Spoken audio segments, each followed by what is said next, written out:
Hi friends, welcome to my channel. இன்றைக்கி நம்ம ஒரு மொழிக்கான ஷார்ட்கட்ஸில் கோ அப்படின்ற வார்த்தைக்கான ஷார்ட்கட்ஸ் தான் வந்து பார்க்க போகிறோம். ஸோ அதில் கோ அப்படின்னா வந்து கொல்லுன்னு கொடுத்துருக்காங்க. ஸோ இது வந்து ஒரே ஒரு மீனிங் தான் கொடுத்துருக்காங்க. இங்கேயும் கோ, இங்கேயும் கோ. அப்போ கோ ஃபார் கொல்லு அப்படின்றத வந்து ஞாபகம் வச்சுக்கலாம். ஸோ இது பிரச்சனை இல்லை. ஆனால் கோன்ற வார்த்தைக்கு நிறைய மீனிங் இருக்குது. அதுக்கான ஷார்ட்கட் பார்க்கலாம். கோ அப்படின்னா நமக்கு அரசன் அப்படின்றது எல்லாருக்குமே தெரியும். பசு அப்படின்றது எல்லாருக்குமே தெரியும். ஸோ ஸ்கூல் புக்கில் அரசன் அப்படின்னு கொடுத்துருப்பாங்க. பசு அப்படின்றதும் நமக்கு எல்லாத்துக்குமே தெரியும். ஏன்னா நம்ம தமிழில் ஒரு லெசனில் கோமுகி அப்படின்னு சொல்லிட்டு படிப்போம். அதில் கோ அப்படின்னா பசு அப்படின்னு தெரியும். முகினா முகம் அப்படின்னு தெரியும். பசுடைய முகம் அப்படின்னு சொல்லிட்டு நம்ம படிச்சிருப்போம். ஸோ அதே தான். அப்போ கோ அப்படின்னா நமக்கு என்ன தெரியும்? பசுன்னு தெரியும், அரசன் தெரியும். மொத்தம் 31 ஆன்சர்ஸ் வந்து இருக்குது. ஓகேங்களா? 31 மீனிங் வந்து இருக்குது கோ அப்படின்னா. அதில் பார்த்திங்கன்னா மீதி இருக்கிற 29 மீனிங் வந்து நம்ம வந்து ஷார்ட்கட்ஸ் வந்து போட்டு படிச்சுக்கலாம். ஓகேங்களா? ஸோ இப்போ கோ அப்படின்னா அரசன். ஸோ அரசன் அப்படின்னா யார்? நம்ம பெரும்பாலும் நம்ம அரசன் அப்படின்றது எதில் பார்த்துருப்போம்? கதைகளில் தான் பார்த்துருப்போம். இந்த மகாபாரத கதைகள்லையும் ராமாயண கதைகள்லையும் தான் அரசன் அப்படின்ற கேரக்டர் வந்து நம்ம வந்து பார்ப்போம். ஓகேங்களா? ஸோ ஏன்னா இங்கே யார் அப்படின்னு நம்ம ஷார்ட்கட்டில் வச்சுக்க போகிறோம் அப்படின்னா மகாபாரதத்தில் வர அர்ஜுனன் அப்படின்றவர் தான் வந்து நம்ம வந்து ஞாபகம் வச்சுப்பார். ஓகேங்களா? ஸோ அப்போ மகாபாரத கதையை கொஞ்சம் வந்து நீங்கள் டிவியில் போட்டிருக்கிறத பார்த்துருந்தீங்க அப்படின்னா இந்த ஷார்ட்கட் வந்து உங்களுக்கு ஈஸியாகவே இருக்கும். ஓகேங்களா? ஸோ அப்போ அர்ஜுனன் தான் இங்கே யார்? அரசன். ஓகேங்களா? அப்போ கோ அப்படின்னா அரசன். அரசன் அப்படின்னா அது யாருடைய ஸ்டோரி வரணும்? அர்ஜுனுடைய ஸ்டோரி வரணும். ஸோ அர்ஜுனன் யார்? ஒரு ஆண்மகன் தான். ஓகேங்களா? ஸோ அவருடைய உடம்பு எப்படி இருக்குது அப்படின்னு பார்த்தீங்கன்னா, ஸோ இப்போ ஃபஸ்ட்டு வந்து அவருடைய தோற்றத்தை வச்சு நம்ம வந்து ஒரு கொஞ்சம் மீனிங்ஸ் வந்து பார்க்கலாம். ஓகேங்களா? ஸோ அவர் அரசன் அப்படின்னா அவர் வந்து ஒரு அர்ஜுனன் யார்? ஒரு ஆண்மகன். அவருடைய உடம்பு எப்படி இருக்குதுன்னா பெரிய மலை மாதிரி இருக்குது. அவருடைய உடம்பு ஃபுல்லாக பார்த்தீங்கன்னா ரோமம் இருக்குது. ஓகேங்களா? அதுக்கப்புறம் பார்த்தீங்கன்னா இது வரைக்கும் அவருடைய உடம்பு ஃபுல்லாகவே வருதுங்களா. அதுக்கப்புறம் அவருடைய தலைக்கு போனோம் அப்படின்னா தலைக்கு பின்னாடி எப்பயுமே வந்து அரசர்களுக்கு பின்னாடிலாம் அந்த கிரீடம் பின்னாடி ஒரு வெளிச்சம் மாதிரி தெரியும்ல, அதுதான். ஓகேங்களா? அடுத்தது வெளிச்சம். அவர் தலைக்கு பின்னாடி என்ன இருக்குது? ஒரு வெளிச்சம் இருக்குதுன்னா அர்ஜுனனும் ஒரு கடவுளுக்கு எல்லாருக்குமே தலைக்கு பின்னாடி என்ன இருக்கும்? ஒரு வெளிச்சம் இருக்கும். அதனால வெளிச்சம் இருக்குது அப்படின்னு ஞாபகம் வச்சுங்களா. அதுக்கப்புறம் அந்த வெளிச்சம் எங்கே அது தலைக்கு பின்னாடி இருக்கும். அதுக்கப்புறம் டிவிலெல்லாம் பார்த்தீங்கன்னா உங்களுக்கு கண்ணுலேருந்து தான் அந்த ஏதாச்சும் ஒரு வெளிச்சத்தை வந்து கொண்டு வர மாதிரி வந்து ஒரு சீன்லாம் காட்டுவாங்க. ஸோ அப்போ அந்த வெளிச்சம் எங்கேருந்து வருது? கண்லேருந்து வருது அப்படின்னு கூட நீங்கள் வந்து ஞாபகம் வச்சுக்கலாம். ஓகேங்களா? ஸோ அதுக்கப்புறம் பார்த்தீங்கன்னா அவங்களுடைய நெற்றியில் என்ன எழுதியிருப்பாங்க?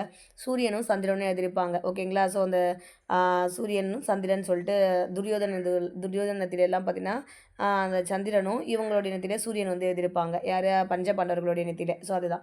அப்போ சூரியனையும் சந்திரனையும் என்ன பண்ணியிருப்பாங்க? அவங்களுடைய நெற்றியில் வந்து எழுதியிருப்பாங்க. ஸோ சூரியன் சந்திரன் வரும்போது சூரிய கிரணம் சந்திர கிரணம் அப்படின்றதையும் ஞாபகம் வச்சுக்கலாம். ஓகேங்களா? ஸோ அதுக்கப்புறம் அவங்களுடைய காதில் என்ன போட்டிருப்பாங்க? தோடு வந்து போட்டிருப்பாங்க. ஓகேங்களா? ஸோ அரசர்கள் எல்லாம் ஜென்ஸாக இருந்தால் கூட என்ன பண்ணியிருப்பாங்க? தோடு வந்து போட்டிருப்பாங்கல்ல, குண்டல மாதிரி.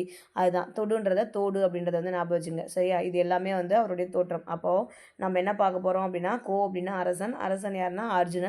அர்ஜுனன் யார்? ஒரு ஆண்மகன். அவருடைய அவருடைய உடம்பையும் அவருடைய ஃபேஸையும் வந்து நம்ம வந்து வர்ணிக்க போகிறோம். ஓகேங்களா? அவருடைய பாடி எப்படி இருக்குது அப்படின்னு பார்த்தீங்கன்னா பெரிய மலை மாதிரி இருக்குது. அவருடைய உடம்பு ஃபுல்லாக ரோமம் இருக்குது. அவருடைய கண்ணிலேருந்து பார்த்தீங்கன்னா வெளிச்சம் வந்துட்டு இருக்குது. ஸோ அவருடைய நெற்றியில் இங்கேருந்து பார்த்தீங்கன்னா அவருடைய ஃபேஸ். ஓகேங்களா? அதுக்கப்புறம் கண்ணுக்கு மேலே இருக்க நெற்றி. ஓகேங்களா? ஸோ நெற்றியில் எப்படி இருக்குது? சூரியனும் சந்திரனும் அவங்க வந்து எழுதி வச்சுருக்காங்க. ஸோ சூரியன் சந்திரன் வரும்போது கிரணம் வருது. அவங்களுடைய காதில் என்ன இருக்குன்னா தோடு வந்துருக்கு. ஓகேங்களா? ஸோ இது வரைக்கும் பார்த்தீங்கன்னா அவங்களுடைய உடம்பையும் ஃபேஸையும் வந்து நம்ம வந்து வர்ணிச்சாச்சு. அதுக்கப்புறம் பார்த்தீங்கன்னா அவருடைய புகழ், அந்த அர்ஜுனுடைய புகழ் பார்த்திங்கன்னா இந்த பூமியில் இருக்கிற 4 திசையில் மட்டும் இல்லாமல் வானத்துலேயும் பார்த்தீங்கன்னா அவருடைய புகழ் வந்து பரவி கிடக்கு. ஓகேங்களா? ஸோ அப்போ அர்ஜுனுடைய புகழ் எப்படி இருக்குது? இந்த பூமியில் இருக்கிற 4 திசையில் மட்டும் இல்லாமல் வானத்துலேயுமே வந்து பரவி இருக்குது. ஸோ அந்த வானம் அப்படின்னு வரும்போது நமக்கு வானத்தில் தான் என்ன இருக்கும்? வானத்தை தான் நம்ம தேவலோகம்னு சொல்லுவோம். அந்த வானத்தில் தான் நமக்கு சொர்க்கமும் இருக்குது. அந்த வானத்தில் தான் நமக்கு என்ன வரப்போகுது? இடியும் வரப்போகுது. ஓகேங்களா? ஸோ அதை வச்சு இந்த வானம் அப்படின்ற ஒன்றத்தை வச்சு நீங்கள் இந்த 3த்தையும் வந்து ஞாபகம் வச்சுக்கலாம். ஓகேங்களா? ஸோ அதுக்கப்புறம் அர்ஜுனன் என்ன பண்ணுறாரு? ஒரு நாள் வந்து ஒரு குயவனை வந்து தன்னுடைய தேரில் கூட்டிகிட்டு அப்படியே ஊருடைய வளத்தை வந்து சுற்றி பார்க்கறதுக்காக போகிறார். தன்னுடைய நாட்டுடைய வளத்தை வந்து சுற்றி பார்க்கறதுக்காக தன்னுடைய தேரில் குயவனை வந்து கூட்டிகிட்டு போயிட்டே இருக்கார். அப்போ பார்த்தீங்கன்னா அவர் என்ன பார்க்குறாருன்னா ஒரு இலந்த மரத்தை வந்து பார்க்குறாரு. ஓகேங்களா? இலந்த மரத்தை வந்து பார்க்குறாரு. உடனே அவருக்கு அந்த இலந்த பழத்தை ஜூஸ் போட்டு குடிக்கணும்னு சொல்லிட்டு ஒரு ஆசை வருது. ஸோ உடனே தேர்லேருந்து கீழே இறங்கி அவர் என்ன பண்ணுறாரு? தன்னுடைய அம்பு விட்டு அந்த இலந்தம்பழத்தை எல்லாத்தையுமே பறிக்கிறார். ஸோ அந்த பறிச்சுட்டு அந்த இலந்தம்பழத்தை எடுத்துகிட்டு போயிட்டு தன்னுடைய தாயான வாணிக்கிட்ட வந்து கொடுக்குறாரு. தன்னுடைய தாய் தகப்பன். ஓகேங்களா? ஸோ அர்ஜுனுடைய தாய் யாருன்னா வாணி அப்படின்றது இங்கே ஞாபகம் வச்சுங்க. ஓகேங்களா? தன்னுடைய தாயான வாணிக்கிட்டையும் தகப்பங்கிட்டையும் கொடுத்துட்டு அவர் என்ன சொல்கிறாருன்னா இந்த இளந்தம்பழத்தை கூட நிறைய நீர் சேர்த்து ஜூஸ் போடுங்க. ஜூஸ்னால் சாறு இல்லை. ஸோ நிறைய ஜூஸ் போடுங்கன்னு சொல்லிட்டு சொல்கிறாரு. ஓகேவா? ஸோ உடனே அவங்களும் அம்மாவும் என்ன பண்ணுறாங்க? அவங்க சொன்ன மாதிரியே நிறைய தண்ணி ஊற்றி ஜூஸ் போட்டுட்டு அவருக்கு அர்ஜுனன் கிட்ட கொடுக்குறாங்க.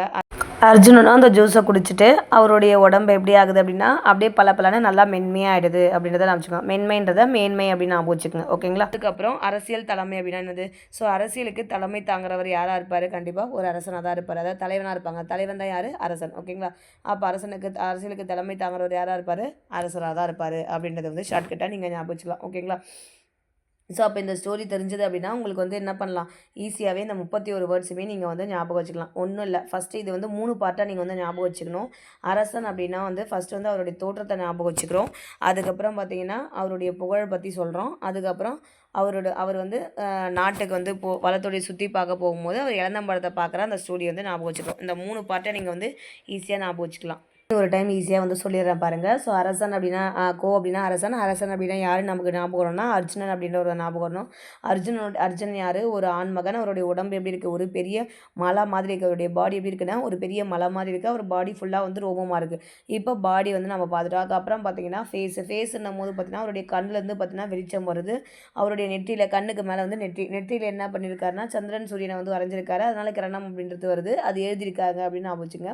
அவருடைய காதில் வந்து தோடு இருக்குது அப்படின்னு சொல்லிட்டு நான் வச்சுக்கேன். இந்த 10 மீனிங்கும் பார்த்தீங்கன்னா உங்களுக்கு அவங்களுடைய தோற்றத்தை வச்சு வருது. அதுக்கப்புறம் அவருடைய புகழ், செகண்ட் பார்ட் வந்து புகழ். அப்போ அவருடைய புகழ் என்ன இருக்குது? பூமியில் இருக்க 4 திசையில் மட்டும் இல்லாமல் வானத்துலேயும் வந்து பரவி இருக்குது. வானம் அப்படின்னும் போது தேவலோகம், சொர்க்கம், இடியேறு, இது எல்லாமே ஞாபகம் வரணும். அதுக்கப்புறம் அர்ஜுனனும் கொய்யவனும் என்ன பண்ணுறாங்கன்னா தன்னுடைய தேரில் ஒரு நாட்டுடைய வளத்தை பார்க்கறதுக்காக சுற்றி பார்க்கறதுக்காக போயிட்டுருக்காங்க. அப்போ அர்ஜுனனுடைய கண்ணில் என்ன தெரியுதுன்னா ஒரு இளந்த மரம் வந்து தெரியுது. அந்த இளந்த மரத்தை ஜூஸ் போட்டு குடிக்கணும்னு சொல்லிட்டு அவர் வந்து ஆசைப்படுறாரு. ஸோ தேரை விட்டு இறங்கி தன்னுடைய அம்புலியே எல்லா இளந்தம்பழத்தையும் பறிக்கிறாரு. பறிச்சுட்டு வர இளந்தம்பழத்தை தன்னுடைய தாயான வாணிக்கிட்டையும் தகப்பன்கிட்டையும் கொடுத்து நிறைய நீர் ஊற்றி ஜூஸ் போட்டு கொடுக்க சொல்கிறாரு. ஓகேங்களா?